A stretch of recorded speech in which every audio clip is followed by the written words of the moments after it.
What's up, everybody? It's Wombat. Been noticing recently that there's a lot of content lacking on YouTube. I think a lot of people left the game, and now there's a lot of people back, and everybody's asking, what builds they should play, blah blah blah. So I'm gonna start a series of build videos here. We'll start it off with like a kill montage, so you can kind of see what it's like to play this in OPR.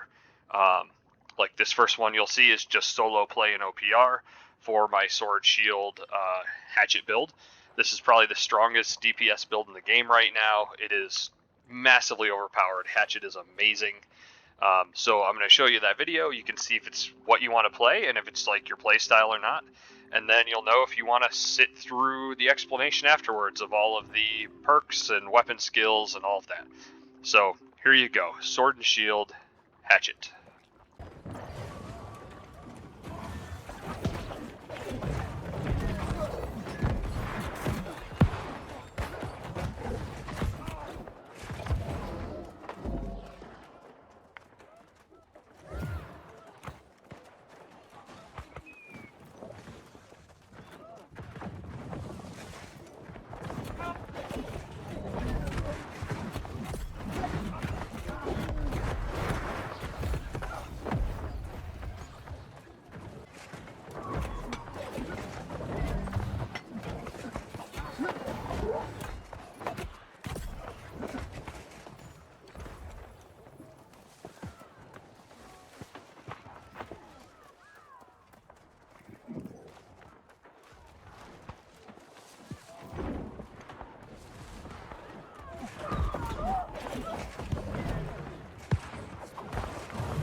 Alright, so as you can see, that is a very dive-heavy build. You're constantly trying to get in on the low-con players and the healers. My favorite target with this build is healers. You see me dive a lot, and I end up dying after getting one or two of them, but it turns the tide of the battle for our team in OPR. When you can eliminate those healers, everybody else just falls over. So even if you die, your team is progressing through.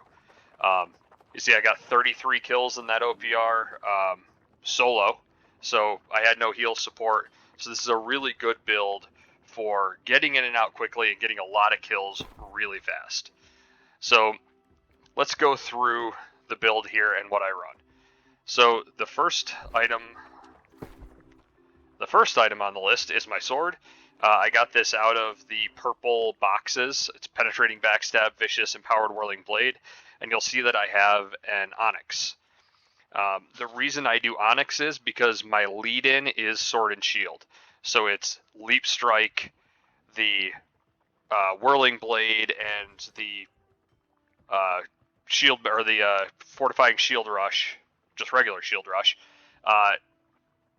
to engage, and then I'll switch over to my Hatchet, and on my Hatchet, I've got Penetrating Backstab, Rogue, and Keenly Empowered. The Deep River Hatchet drops with Backstab and Keenly Empowered, or sorry, with Rogue and Keenly Empowered, and you can just add Backstab to it.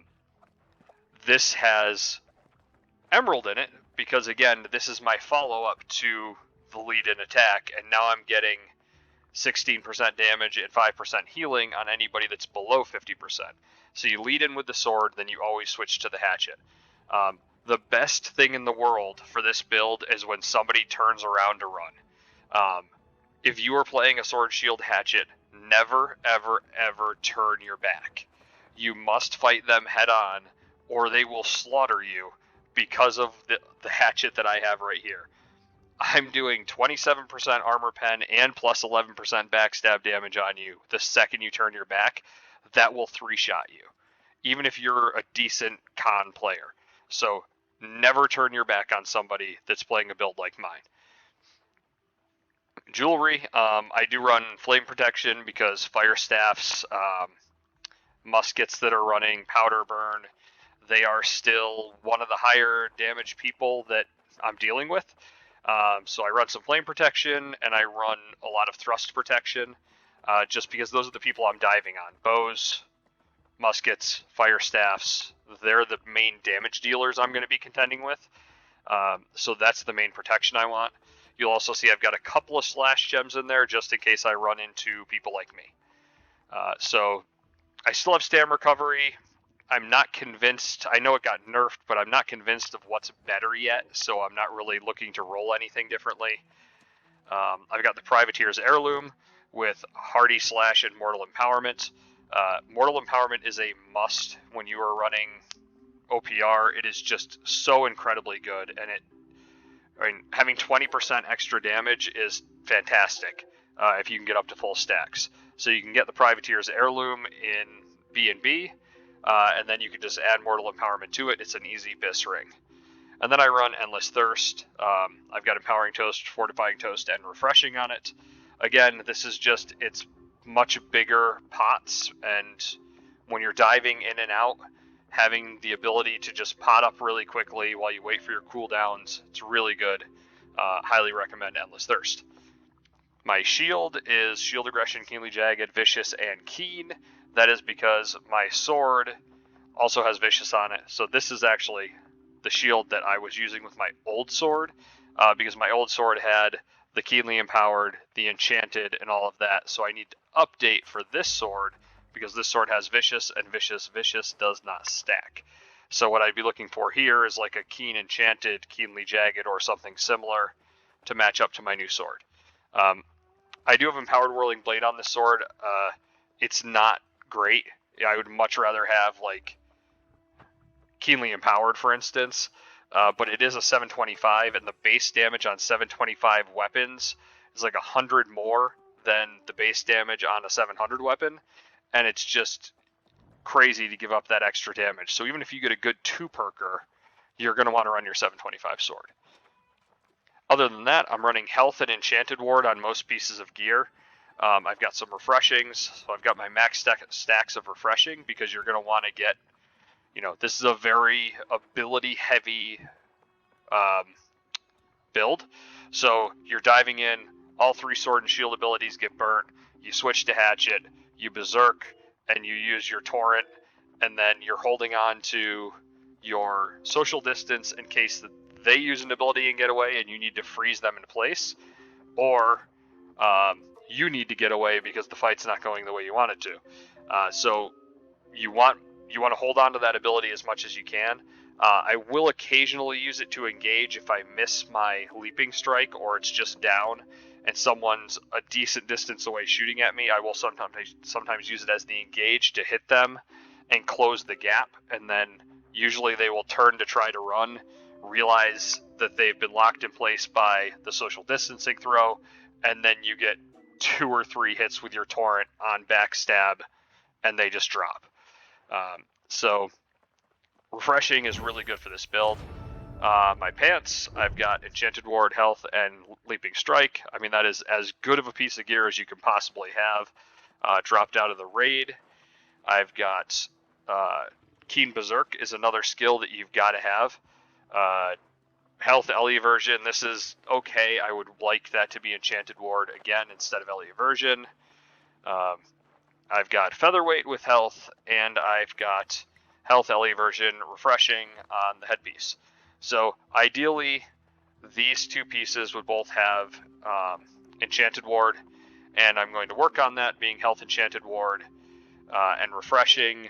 I'm also going to look into possibly getting like a Health Enchanted Ward Shirking Heal set as well for when I'm playing solo. And in that build, I would switch over to the Tumbler's Boots. But that's basically what I run. You can see I've got both regen pots on my bar right now because I'm not running Healthy Toast. So this is kind of just like, I'm in big trouble, I need to escape, and I'm about to die. I'll use the 90 gold regen pot. And this is the, I've been hit once or twice, I just need to start my regen going. I'll use the cheap one. That's the only reason those are there.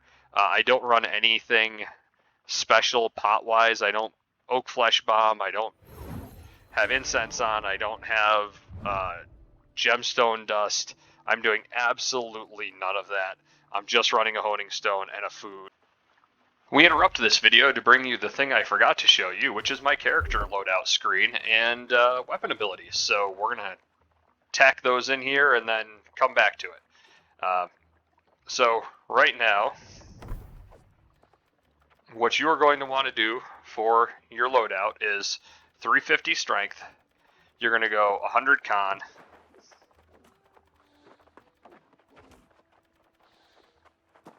I hate this new system. Give me back my plus 10. And the rest into dexterity. So that is your loadout.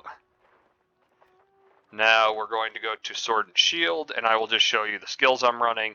I'm not going to go into depth here. You can kind of just screenshot this and move on to the next one. I think they're all very self-explanatory. You know, I'm not heavy attacking with sword, so I'm not taking the heavy attacks for sword. Same with Hatchet. I'm not heavy attacking with Hatchet, so I do not take those abilities. It's anything that's going to boost my damage, anything that's going to help me survive. Here is your weapon builds. Back to your regularly scheduled program. So this is my Sword and Shield build. I'm going to start moving on to some other ones as I make them. I'm currently working on, I do have my bow build that I've had forever. It's just not great right now. Bow is in a bad spot, in my opinion. And I will go over that, but I'll go over that build after I make a video for it. And then I'm working on this set right now. Sorry, not that set. This set, because I got Grace, and now I am looking at making a hasted Grace set. But what I'm finding is that the hastes aren't stacking, and I'm not liking the way it's feeling. But I have to unlock all of the skills on this before I make that video. So I'm definitely making a bow video for you. I'm definitely going to make you a Hatchet Greatsword medium build. And I'm also going to be putting out a Blunderbuss build because Blunderbuss is also stupidly overpowered right now, even with the 20% nerf. So if you like these videos, give me a like, give me a subscribe, and we'll have more coming out for you real soon. Thanks, guys.